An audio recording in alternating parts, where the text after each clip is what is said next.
Hi friends, welcome to Telugu cricket chat. Match number 44 Punjab Kings versus Kolkata Knight Riders మధ్య ఈరోజు Eden gardens అయితే match జరగబోతుంది. ముందుగా ఈ మ్యాచ్ అయితే కేకేఆర్ టీంకి అయితే చాలా ఇంపార్టెంట్ మ్యాచ్ అని చెప్పాలి. ఎందుకంటే ఇప్పటి వరకు కేకేఆర్ టీం అయితే 8 మ్యాచ్ల్లో 3 మ్యాచ్లు మాత్రమే గెలిచింది. కేకేఆర్ టీం కనుక ప్లే ఆఫ్స్కి క్వాలిఫై అవ్వాలి అంటే మాత్రం ఈ మ్యాచ్ అయితే ఖచ్చితంగా ఒక నాకౌట్ మ్యాచ్ లాంటిది అని చెప్పాలి. ఇక్కడ నుంచి మిగిలి ఉన్న 5 మ్యాచ్లు గెలిస్తే తప్ప కేకేఆర్ టీం అయితే ప్లే ఆఫ్స్కి వెళ్ళడం కష్టం. ఇక అదర్ హ్యాండ్ పంజాబ్ టీం విషయానికి వస్తే వీళ్ళు కూడా లాస్ట్ మ్యాచ్లో ఓడిపోయి అయితే ఈ మ్యాచ్లోకి వస్తున్నారు.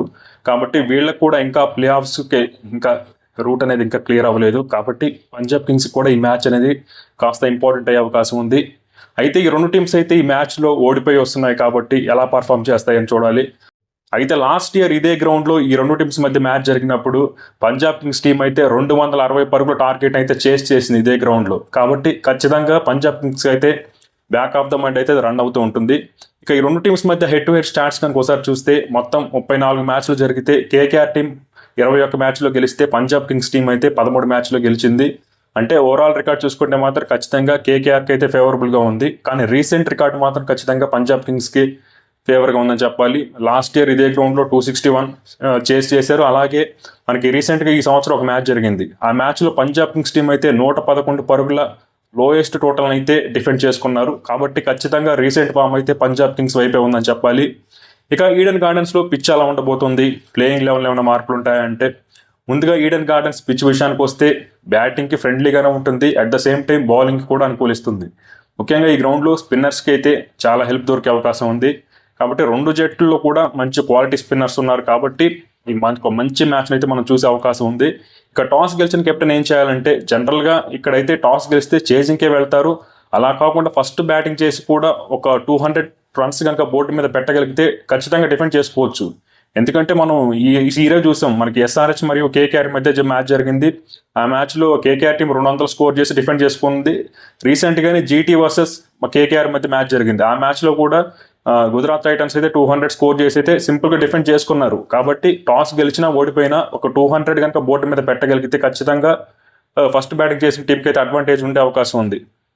ఇక ప్లేయింగ్ లెవెన్ విషయానికి వస్తే ముందుగా పంజాబ్ కింగ్స్ ప్లేయింగ్ లెవెన్ విషయానికి వస్తే వీళ్ళ ప్లేయింగ్ లెవెన్లో ఏమైనా మార్పులు ఉంటాయంటే ముందుగా లాస్ట్ మ్యాచ్లో అయితే పంజాబ్ కింగ్స్ బ్యాటర్స్ అయితే ఫెయిల్ అయ్యారని చెప్పాలి. ఎందుకంటే ఆర్సీబీతో జరిగిన మ్యాచ్లో ఓపెనర్స్ ప్రియాంశ్ ఆర్య మరియు ప్రభ్సిమ్రాన్ సింగ్ చాలా మంచి స్టార్ట్ ఇచ్చారు. కానీ ఆ తర్వాత మాత్రం మిడిల్ ఆర్డర్ బ్యాట్స్మెన్స్ అయితే అందరూ కుప్పకూలారని చెప్పాలి.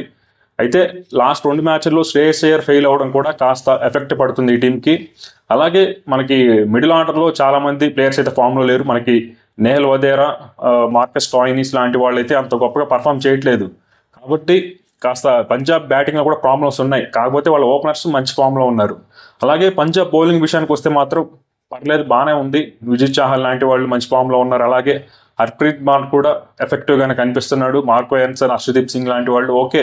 వీళ్ళంతా బ్యాటింగ్తో కంపేర్ చేస్తే పంజాబ్ బౌలింగ్ అయితే కాస్త బలంగానే ఉందని చెప్పాలి. కాకపోతే బ్యాటింగ్లోనే ఆ మిడిల్ ఆర్డర్ అయితే కాస్త వీక్గా ఉంది. ఇక చేంజెస్ ఏమన్నా ఉంటాయా పంజాబ్ కింగ్స్ టీంలో అంటే నాకు తెలిసి ఈరోజు మ్యాచ్లో మ్యాక్స్వెల్ని తీసుకొస్తారనుకుంటున్నాను మార్కస్ స్టాయినిస్ ప్లేస్లో. ఎందుకంటే మనకి ఈ గ్రౌండ్లో స్పిన్నర్స్కి కాస్త హెల్ప్ ఉంటుంది కాబట్టి యూజిత్ చాహల్ మరియు హర్ప్రీత్ బార్ ఉన్నారు కాబట్టి వాళ్ళతో పాటు మనకి మ్యాక్స్వెల్ కూడా ఉంటే కాస్త స్పిన్ బౌలింగ్ యూనిట్ అనేది కాస్త స్ట్రాంగ్ అవుతుంది. ఎందుకంటే ఇక్కడ స్పిన్నర్స్కి అయితే హెల్ప్ఫుల్గా ఉంటుంది. మార్కస్ స్టాయినిస్ కూడా అంత గొప్పగా ఏం పర్ఫామ్ చేయట్లేదు బ్యాటింగ్లో. కాకపోతే మ్యాక్స్వెల్ బ్యాటింగ్లో ఫెయిల్ అవుతున్నాడు. అయినప్పటికీ కూడా మ్యాక్స్వెల్ బౌలింగ్లో బాగానే పర్ఫామ్ చేస్తున్నాడు. కాబట్టి మ్యాక్స్వెల్ని తీసుకొస్తారేమో అనుకుంటున్నాను. మేబీ అది ఒక్క చేంజ్ అయితే ఉండొచ్చు. ఇక వీళ్ళ లైక్లీ ప్లేయింగ్ లెవెన్ విషయానికి వస్తే ప్రియాంశ్ ఆర్య మరియు ప్రభ్సిమ్రాన్ సింగ్ ఓపెన్ చేస్తారు. నెంబర్ 3లో శ్రేయస్ అయ్యర్, నెంబర్ 4లో జాష్ ఇంగ్లీష్, నెంబర్ 5లో గ్లెన్ మ్యాక్స్వెల్, నెంబర్ 6లో నేహల్ వదేరా, నెంబర్ 7లో శశాంత్ సింగ్, నెంబర్ 8లో మార్కో ఎన్సన్, నెంబర్ 9లో జేవియర్ బ్రెట్లెట్, నెంబర్ 10లో అర్షదీప్ సింగ్, నెంబర్ 11లో యూజిత్ చాహల్ అయితే టీంలోకి వస్తారు. ఇక ఇంపాక్ట్ ప్లేయర్గా హర్ప్రీత్ బార్ అయితే కంటిన్యూ అవుతాడు. ఇక అదర్ హ్యాండ్ కేకేఆర్ టీం విషయానికి వస్తే వీళ్ళ టీంలో అయితే చాలా ప్రాబ్లమ్స్ ఉన్నాయని చెప్పాలి. ఎందుకంటే వీళ్ళ బ్యాటర్స్ అయితే ఏ మాత్రం కూడా కన్సిస్టెంట్గా పర్ఫామ్ చేయట్లేదు. కెప్టెన్ అజింక్య రహానే మినహాయించి మిగిలిన బ్యాట్స్మెన్స్ ఎవరు కూడా సరిగ్గా పర్ఫామ్ చేయట్లేదు. ఓపెనింగ్ స్లాట్లో అయితే కేకేఆర్ టీంకి అయితే చాలా ప్రాబ్లం ఉందని చెప్పాలి ఈ సంవత్సరం. ఎందుకంటే క్వింటన్ డికాక్ అయితే వరుసగా ఫెయిల్ అవుతూ వచ్చాడు. లాస్ట్ మ్యాచ్లో తన ప్లేస్లో మనకి రెహమాన్లో గుర్బాజ్ అయితే తీసుకున్నారు, తను కూడా ఫెయిల్ అయ్యాడు. కాబట్టి మళ్ళీ ఏమన్నా డికాక్ వైపు చూస్తారా లేకపోతే గుర్బాజ్కి ఇంకొక అవకాశం ఇస్తారో చూడాలి. మేబీ గుర్బాజ్కి ఇంకో ఛాన్స్ ఇస్తారనుకుంటున్నాను. అలాగే బ్యాటింగ్లో మాత్రం చాలా ప్రాబ్లమ్స్ ఉన్నాయని చెప్పాలి. వీళ్ళ సీనియర్ ఆల్రౌండర్ రషీల్ అయితే ఫెయిల్ అవుతూ ఉన్నాడు కంప్లీట్గా. ఒక మ్యాచ్లో కూడా తను ఆడలేదు. కాకపోతే తన ప్లేస్లో ఏమన్నా ఈరోజు రోమన్ పవన్ ఏమన్నా ట్రై చేస్తారో చూడాలి. అలాగే మోయిన్ అలీ ప్లేస్లో ఏమన్నా స్పెన్సర్ జాన్సన్ ఏమైనా తీసుకొస్తారేమో చూడాలి. ఎందుకంటే మోయిన్ అలీ బౌలింగ్ బాగానే వేసినప్పటికీ బ్యాటింగ్లో ఫెయిల్ అవుతున్నాడు.